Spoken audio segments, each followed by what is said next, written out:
Did the chaos crippling global trade right now, from the Red Sea all the way to your local gas station, did that actually start with a few bad decisions made right here in Washington? That is the pretty staggering argument we're digging into today. Our mission is really to look at sources that claim this turmoil in the Middle East. It isn't just bad luck. It's the direct result, they say, of specific U.S. policy choices made over the last few years. Okay, let's unpack this a bit. We're seeing Houthi attacks messing with shipping, supply chains are snarled, energy costs are up, and these sources are saying these aren't separate things. Exactly. They see them as symptoms of, well, one big strategic mistake. Basically, failing to really deter Iran and its network of proxies. Right, so the framework they're presenting argues, well, what? That the current administration inherited a relatively stable situation and let it unravel. That's the core of it. And because of that, they argue the path back to stability is pretty clear-cut. Reverse course. Now, Yeah. it means fully embracing partners, think Israel, the Arab states. It means really leaning into things like the Abraham Accords for genuine burden sharing.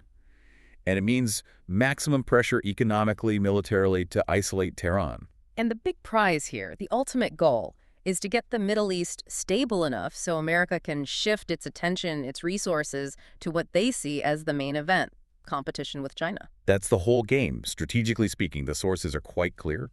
The U.S. can't keep getting bogged down by these regional fires, often lit by Iranian proxies, while Beijing is making moves in the Indo-Pacific. Okay, let's talk costs. Because the disruption in the Red Sea, it's not trivial. Not at all. To really grasp the urgency here, you have to look at the sheer scale of the Red Sea's importance. It's a massive global trade artery. We're talking about, what, a third of all container traffic globally? A third, wow. Yeah, and something like 12% of all seaborne oil goes through the Suez Canal. So when that gets disrupted, it's not a small ripple, it's a wave hitting the whole system. And we're seeing ships just avoid it entirely now. That's right. About half the global fleet that normally uses the Red Sea is now taking the long way around Africa, around the Cape of Good Hope. That adds days, sometimes weeks. Which obviously costs more. Billions more. Billions in extra fuel, delays, sky-high insurance premiums. It's a huge drag on the global economy. And this is where it hits home for you, the listener, right? These shipping costs, they don't just disappear. They eventually show up as higher prices for, well, everything. Electronics, clothes. And definitely gasoline. The sources argue these disruptions are almost designed to make global inflation worse. It hits consumers directly in the pocketbook. And there's a strategic angle here, too, a pretty concerning one. Yeah, this is a point that should really make you stop and think. U.S. adversaries, specifically China and Russia, they are not being targeted by these Houthi attacks, at least not intentionally. Okay, let's dig into that. How does China not getting attacked give them an edge? Well, it's a pretty significant edge. While ships heading to or from the U.S. and Europe are being forced to reroute, adding all that time and cost, Chinese and Russian ships are, for the most part, sailing through smoothly. So they get their goods faster and cheaper. Exactly.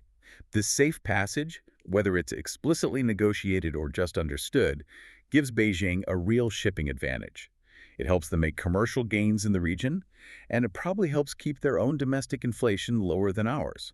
It's like a hidden economic weapon, benefiting our main global competitor.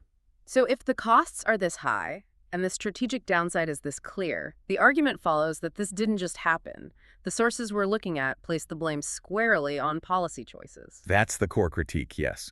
That the current administration inherited, relatively speaking, a more stable region. Stability they credit to the previous administration. Yes. Specifically citing confronting Iran more directly and, crucially, setting up the Abraham Accords. The argument is that the current team reversed that approach, aiming for diplomacy and de-escalation with Iran, which critics basically call appeasement. Okay, let's break down these alleged mistakes. Mistake number one, according to these sources, appeasing Iran. Going from maximum pressure to something that looked like a green light. Correct.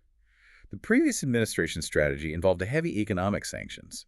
They estimate funding for the IRGC, that's the Islamic Revolutionary Guard Corps, Iran's main force for external operations, was cut by something like 17%. Significant. Very. But then the focus shifted. The new administration prioritized trying to revive the old nuclear deal, the JCPOA, the Joint Comprehensive Plan of Action. And as part of that effort, sanctions were eased, and, the critics say, the deterrence just evaporated. And they draw a direct line from that easing of pressure to, well, actual attacks. They do. The sources point to, I think it was over 83 attacks by Iran or its proxies on U.S. forces in Iraq and Syria between 2021 and 2023. And the key point they make is that the U.S. response was minimal. Why minimal? The critique is that the administration didn't want to rock the boat while trying to get the nuclear deal back on track. So this perceived lack of response was taken by Tehran, according to this view, as basically a green light to escalate. They felt they could push without facing serious consequences. So the argument is trying to be diplomatic actually encouraged more aggression. That's precisely the argument, that with a regime like Iran's, you need deterrence first, that showing strength is actually the prerequisite for any meaningful diplomacy. Ignoring the immediate security threats to chase a deal, they argue, just signaled weakness, which Iran exploited. Okay, so if mistake number 1 was perceived appeasement of Iran, what's mistake number 2? Mistake 2, according to these sources, was simultaneously alienating key regional partners, pushing away allies like Saudi Arabia and the UAE just when arguably we needed them most. How did we alienate them? Primarily by downplaying their security concerns. The U.S. actually withdrew some missile defense systems that were there to help protect them from, well, Iranian missile and drone attacks. That seems counterintuitive if Iran is the main threat. It does.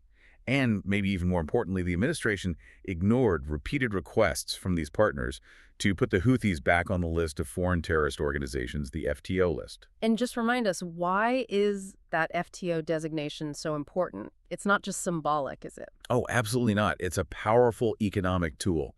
Once a group is designated FTO, it becomes illegal for anyone subject to U.S. jurisdiction to provide them with any material support. That makes banks, international organizations, even aid groups, very wary of dealing with them. It really helps choke off funding and legitimacy. So refusing to do that, despite requests, Was seen as a major snub, a sign that the U.S. wasn't taking their security concerns about Iran's proxies seriously. And did this alienation have, like, concrete consequences? Absolutely. The sources point directly to what happened after Russia invaded Ukraine and global oil prices went through the roof. The U.S. reached out to Saudi Arabia and the UAE, asking them to pump more oil to help stabilize the market, and they reportedly refused to even take the calls. After months of feeling like their security needs were being ignored, they weren't inclined to do the U.S. a favor. So that policy choice had direct, painful economic blowback, felt right here and in Europe. Wow. Okay, so appeasing Iran, alienating partners. What's the third mistake highlighted? Neglecting the Abraham Accords. The sources see this as a huge missed opportunity. These are the normalization agreements between Israel and several Arab nations, the UAE, Bahrain, Sudan, Morocco. Exactly. Critics view these accords not just as diplomatic wins, but as the foundation for a potential collective security architecture against Iran. By not fully embracing and expanding them, the argument goes, the U.S. missed a chance to really solidify that coalition. Especially getting Saudi Arabia on board. That was seen as the key prize. Failing to build on the Accord's momentum made it harder to reassure partners about America's long-term commitment, which, ironically, undermined the stated goal of being able to pivot focus away from the Middle East and towards the Indo-Pacific. Okay, so the sources lay out a pretty bleak picture. A crisis fueled by policy errors, lost trust. What's the proposed way forward from this conservative perspective? How do they suggest fixing this and enabling that pivot to China? It's a multi-step strategy focused on decisive action and rebuilding alliances. Step 1 is basically secure commerce by hitting the proxies hard. Meaning the Houthis. Primarily, yes. Starting with immediately putting them back on that FTO list we talked about and enforcing it, making it costly for them to keep attacking ships. But just going after the proxies isn't enough, presumably. No, the strategy has to target the source, Tehran. So you pair the action against proxies with expanded, seriously enforced economic sanctions on Iran itself. And crucially, this needs to be backed by a credible military threat, meaning Iran has to believe the U.S. is actually willing to use force if necessary. The argument is that deterrence is the only thing the regime truly respects. Pressure without that credible threat, it just doesn't work with Tehran, according to this view. Okay, so confront Iran and its proxies. What's step 2? Step 2 is rebuilding and strengthening those alliances.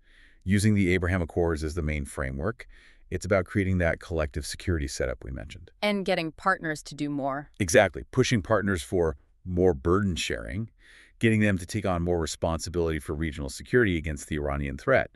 That's seen as absolutely essential if the U.S. actually wants to free up its own resources to focus elsewhere, like on China.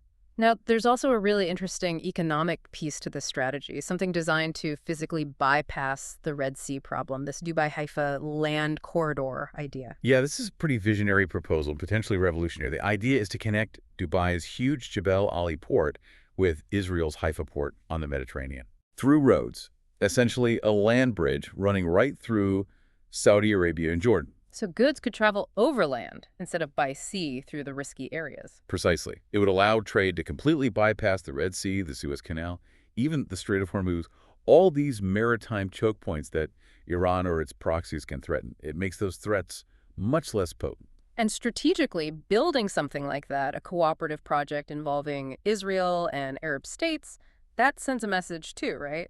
Especially regarding China. Absolutely. Successfully building and using this corridor would significantly weaken China's influence in the region, according to the sources.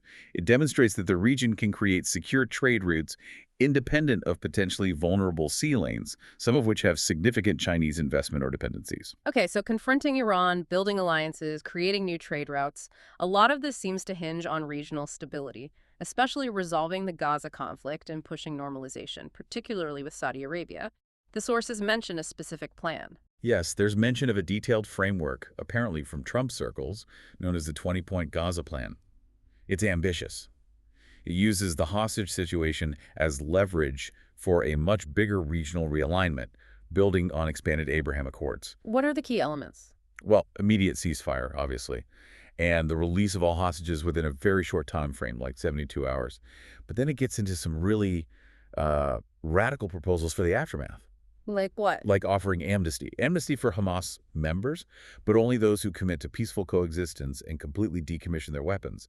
The idea is to separate the population from the hardcore militants. And who would govern Gaza in the interim? The plan outlines a new temporary body, the Board of Peace. This would be multinational, chaired by the U.S. president, alongside other leaders, to oversee things during a transition period. Gaza would be demilitarized, not occupied. And economically, how do you rebuild? Through massive investment, incentivized by creating a special economic zone in Gaza with preferential tariffs and market access.